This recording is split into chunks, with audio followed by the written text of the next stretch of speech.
Non so voi, ma io mi sono sempre chiesto come indossare un Rolex col bracciale. Se è troppo largo, troppo stretto, se dovesse andare lasco oppure aderente. Dopo un periodo in cui l'ho sempre portato lasco, ma con il pericolo che la corona sbattesse contro il dorso della mano, facendo anche abbastanza male, ma anche con il bracciale troppo lasco e quindi troppo soggetto ad usura.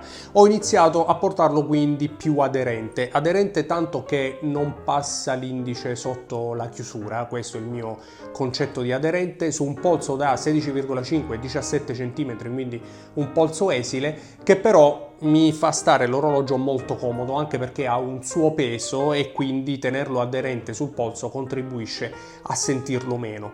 C'è però un problema, il problema principale a cui tutti gli appassionati spesso fanno difficoltà a dare una risposta, e cioè quante maglie bisogna avere, come va regolato il bracciale di questo orologio. E c'è un problema principale. Come potete vedere, il problema è quello dello sbilanciamento della chiusura. Questa chiusura infatti dovrebbe essere parallela alla cassa, però come potete vedere qui andrebbero tolte varie maglie e andrebbe poi anche allungata la parte della clasp, dove la lamella, come potete vedere qui, a differenza delle 5 maglie a ore 6, lascia libere soltanto 3 maglie e mezzo a ore 12, quando a ore 12 in realtà ci insegna anche il mitico Roberto Lenti, grande artigiano e restauratore di bracciali Rolex, ci insegna che a ore 12 le maglie dovrebbero essere 2 in più delle maglie a ore 6.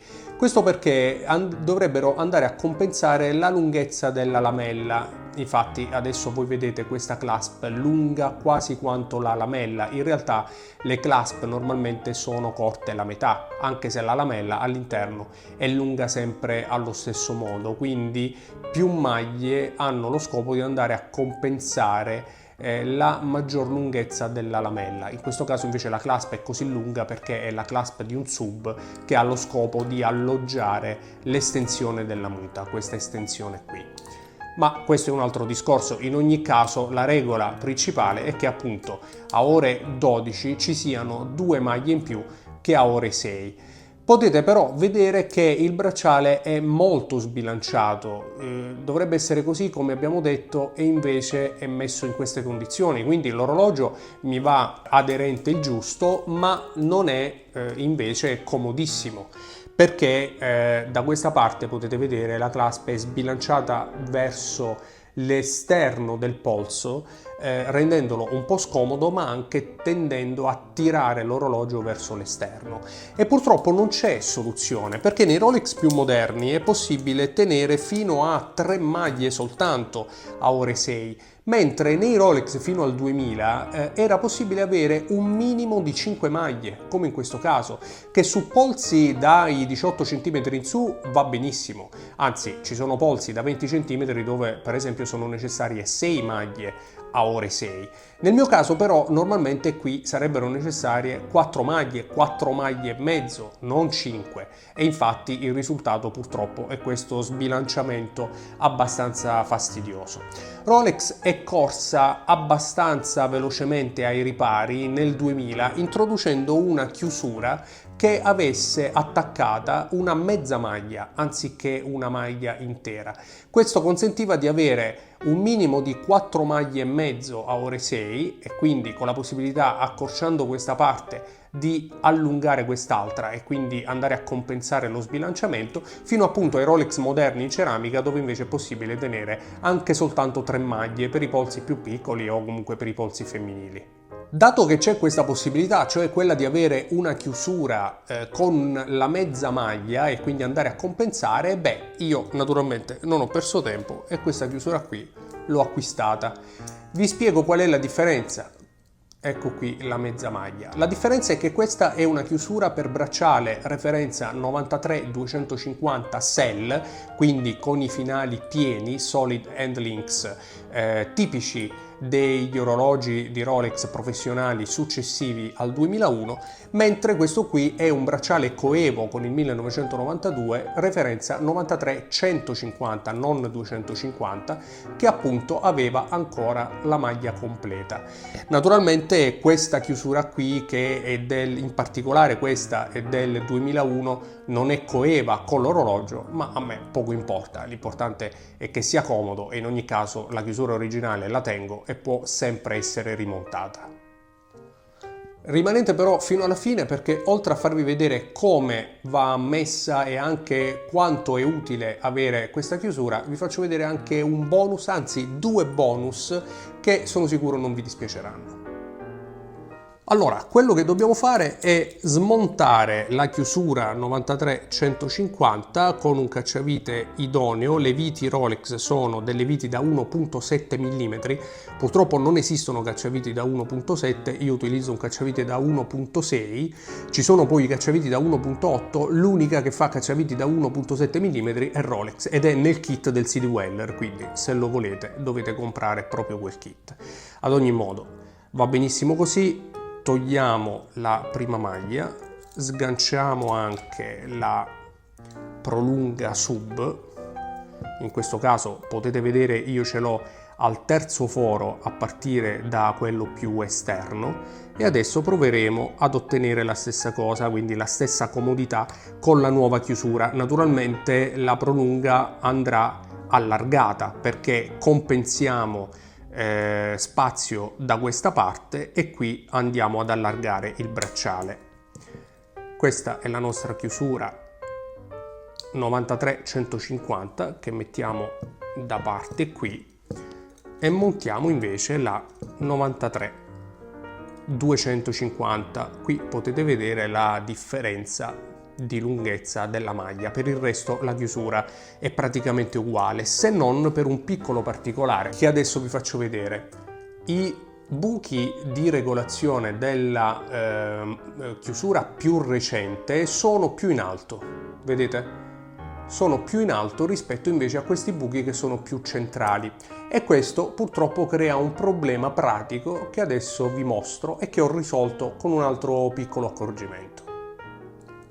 Montiamo quindi la nuova chiusura, la andiamo a fissare, proprio perché si tratta normalmente di pezzi quasi del tutto compatibili. Sarà possibile utilizzare anche la stessa vite, anche perché io l'ho ordinata su Chrono24 questa chiusura, ci sono varie chiusure, le trovate anche su eBay, l'importante è cercare appunto 93-250, mi è arrivata senza il perno a vite, ma insomma poco cambia. Ora, come dicevamo, qui abbiamo tolto un po' di lunghezza, quindi abbiamo la mezza maglia piuttosto che la maglia intera. A questo punto, dato che io avevo la prolunga muta posizionata sul terzo buco, cioè qui, la dovremo tenere più larga, ma c'è un problema, perché come vi dicevo i fori di regolazione sono posti più in alto e purtroppo questa muta del bracciale non cell, perché con questa chiusura, con il bracciale 93-250, la prolunga muta cambia ed è una prolunga muta solida, beh, questa prolunga qui non entra perché non ha abbastanza spazio. E quindi c'è soltanto una cosa da fare, o meglio 2, ma la seconda l'ho ideata io, e cioè ci sarebbe da aggiungere una maglia e stringere, invece che allargare, aggiungendo una maglia, stringere all'ultimo foro la prolunga. In questo modo avremo più o meno la lunghezza di prima. Ma questo accorgimento secondo me non è sufficiente e soprattutto non è comodo come piacerebbe a me. Che cosa ho fatto quindi? Beh, ho deciso di utilizzare l'EasyLink, ovvero quella maglia che si apre e si chiude di circa 5 mm e che è presente sui Rolex più moderni. Questo in particolare è l'EasyLink di un GMT ceramica 116-710 che avevo a casa e che è possibile utilizzare anche con una clasp vintage. Basterà semplicemente inserirla al foro di regolazione giusto e avremo anche la possibilità di scegliere tra questi fori di regolazione quello che più vogliamo, quindi possiamo scegliere tra 8 fori di regolazione fin qua giù. perché la metà clasp, a differenza di prima, non ci servirà più per la prolunga muta estensibile che abbiamo visto, ma appunto sarà sfruttabile per qualsiasi lunghezza e qualsiasi foro, grazie proprio all'EasyLink. Una modifica che naturalmente non ha nulla di coevo, però come dicevo rende molto più comodo un orologio che mi fa impazzire, ma che diversamente bisogna portare in maniera un po' scomoda, quantomeno nel mio caso con il mio polso e volendolo indossare in maniera un po' aderente. Quindi senza perdere altro tempo vi faccio vedere. La prolunga di questo bracciale è fissata a una maglia, così come è fissata alla maglia anche la chiusura. Che cosa dobbiamo fare a questo punto? Dobbiamo togliere la maglia che ci consente anche di separare la muta, la prolunga muta, che come potete vedere occupa metà clasp nel momento in cui viene chiusa. La conserviamo con la sua vite. E a questo punto abbiamo l'EasyLink, a cui ho già provveduto ad aggiungere una maglia che va a compensare quella che abbiamo appena tolto. In realtà ho già fatto delle prove, è necessaria un'altra maglia, vi faccio vedere perché, e quindi la montiamo senza spiegarvelo, ve lo faccio vedere direttamente. La colleghiamo al bracciale.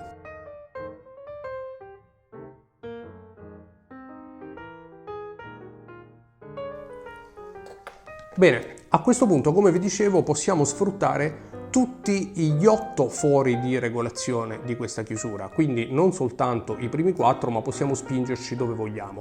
E ho aggiunto una maglia in più proprio perché in questo caso ho trovato più comodo, dovendo rinunciare alla prolunga ma utilizzando l'EasyLink, utilizzare il primo dei fori che in realtà normalmente non si utilizzano con queste chiusure perché appunto ci va la prolunga estensibile. In questo caso invece io lo utilizzo in questo modo. Come potete vedere, all'interno della chiusura ora siamo in una situazione completamente diversa. Abbiamo tolto la prolunga, siamo addirittura oltre i fori limite di regolazione, però abbiamo l'EasyLink, e EasyLink che ci consente di chiudere e aprire, quindi stringere o allungare il bracciale di 5 mm all'occorrenza, come nei Rolex più moderni. È chiaro, sono tutti pezzi originali ma non sono più coevi, però ripeto, poco importa, a me interessa che sia comodo e soprattutto che sia una modifica assolutamente reversibile, basta rimontare la sua chiusura quando vogliamo e tutto tornerà normale. In questo caso però con EasyLink chiuso abbiamo esattamente la stessa comodità di prima e quindi l'orologio mi va comodo, avendo però recuperato un po' di spazio qui perché abbiamo la mezza maglia anziché la maglia intera, e quindi la clasp è un po' più centrata. Non è perfettamente centrata perché purtroppo ci vorrebbero 4 maglie da questa parte, ma non è possibile a meno che non voler togliere questa chiusura e metterci la chiusura di un sub ceramica, ma oltre a perdere la coevità diventerebbe anche un obbrobrio, se permettete. Questa invece ha esattamente la stessa estetica della clasp di prima, però appunto con la mezza maglia che consente di recuperare spazio. Con l'EasyLink invece aperto, vi faccio vedere, basta tirarlo, se non lo conoscete è molto semplice, lo si tira. A questo punto l'orologio sarà un po' più comodo e a volte mi piace portarlo anche così, soprattutto quando il polso magari è un po' più gonfio la mattina o quando fa caldo. Vi faccio vedere anche quanto abbiamo recuperato, perché abbiamo detto che la chiusura dovrebbe essere parallela alla cassa. Ora con EasyLink aperto siamo praticamente in una situazione di parità. 4 maglie e mezzo libere qui a ore 6 e come potete vedere 1, 2, 3, 4 e mezzo libere a ore 12, il che porta la clasp praticamente parallela alla cassa. Diverso invece è se stringiamo e quindi chiudiamo l'EasyLink, naturalmente andiamo a perdere un po' di equilibrio della clasp, ma a differenza di prima, quando avevamo, ve lo posiziono nella stessa maniera, quando avevamo 5 maglie da questa parte e 3 e mezzo libere da questa parte, adesso abbiamo 4 maglie e mezzo qui e 4 maglie qui, il che naturalmente rende molto più equilibrata la chiusura e anche molto più comodo l'orologio da indossare, a differenza di prima che praticamente era sbilanciato in questo modo. Questo naturalmente ci consente di indossare, mi consente soprattutto di indossare comodamente un orologio che amo, ma che con la sua classica configurazione al polso sta un po' scomodo. Ora, il primo bonus EasyLink ce lo siamo giocati, ma io ve ne avevo promesso un altro e quindi eccolo qui. Vi faccio vedere come sostituire un inserto ghiera. Questo marrone infatti è originale Rolex, è virato, ma non è nato con questo orologio, lo si nota anche dalla grafica del 4, a differenza invece di questo inserto, anche lui che nasceva nero, ma che poi con il tempo è virato al famoso blu cobalto, colore che raggiungono alcuni inserti originali Rolex in determinate condizioni. In realtà nessuno sa in quali condizioni. Di certo non con la candeggina, come alcune volte viene fatto e io stesso ho provato in altre occasioni, perché la candeggina rimuove immediatamente la parte lucida di questo inserto, cosa che invece in questo caso non è avvenuta, quindi possiamo dire senza ombra di dubbio che si tratta di un viraggio naturale. Vi faccio vedere come si sostituisce, anche perché è veramente molto semplice, sebbene ci voglia la manualità giusta, gli attrezzini giusti e si sappia esattamente ciò che si sta facendo. Quindi voi rivolgetevi ad un orologiaio professionista, come sempre e come sapete io non sono responsabile di quello che combinate. Allora, è molto semplice perché la ghiera dei Rolex è una ghiera ad incastro, quindi tutto quello che dobbiamo fare è farla saltar via dalla cassa.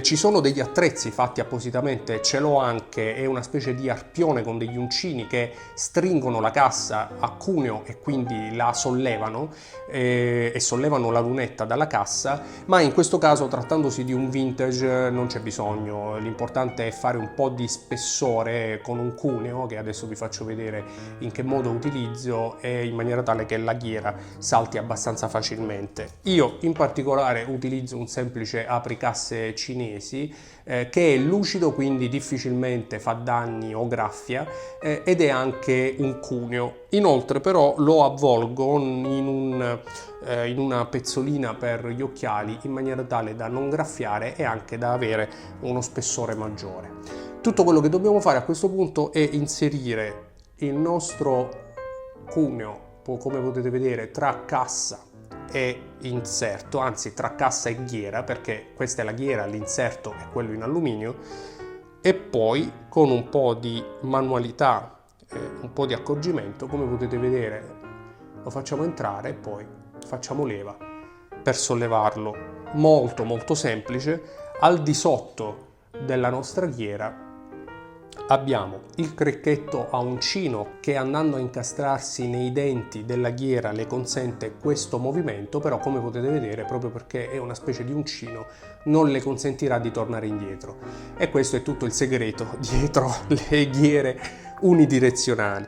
E poi al di sotto abbiamo l'anello, un anello normalmente ondulato in metallo acciaio armonico, se non ricordo male, la cui funzione è quella di tenere frizionata la ghiera in maniera tale che non giri per conto proprio. E questo è semplicemente tutto il sistema delle ghiere unidirezionali. Quelle moderne hanno in realtà un sistema completamente diverso che magari vedremo in un altro video. Vi faccio vedere anche un'altra cosa. Questo è un ulteriore anello che fa da tenuta tra vetro e cassa, quindi si posiziona il vetro e poi questo anello viene premuto in maniera tale da fare da tenere insomma l'impermeabilità dell'orologio, perché andrà a schiacciare la guarnizione in Teflon su cui è poggiato il vetro.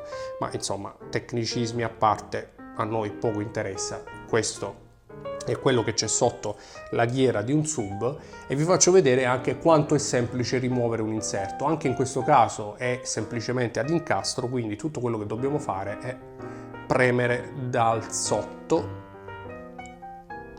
in maniera tale da sganciarlo, non c'è altro da fare. Questo è il retro dell'inserto, come potete vedere è veramente molto semplice. Allo stesso modo, per mettere il nuovo inserto basterà premere dalla parte giusta, basterà premere. Vi svelo anche un piccolo segreto: il dot deve essere centrato con un dente della ghiera, in maniera tale che poi risulterà centrato tutto quando lo andremo a posizionare a ore 12. Come avete visto, basta premere, l'inserto si incastra molto velocemente e allo stesso modo andremo a riposizionare la ghiera semplicemente premendola e facendole fare uno scatto. Ed ecco qui la nostra bella ghiera blu cobalto a ore 12. Insomma, queste sono le modifiche che ho apportato al mio sub 16610 direttamente dal 1992, a cui diamo adesso anche una breve pulita dopo tutte queste ditate per farvi vedere come modificarlo, se è una cosa che può interessarvi. Io vi ringrazio come sempre per essere stati anche in questo breve video del fai da te e vi do appuntamento ad una prossima puntata qui su Talk. Ciao, ci leggiamo nei commenti.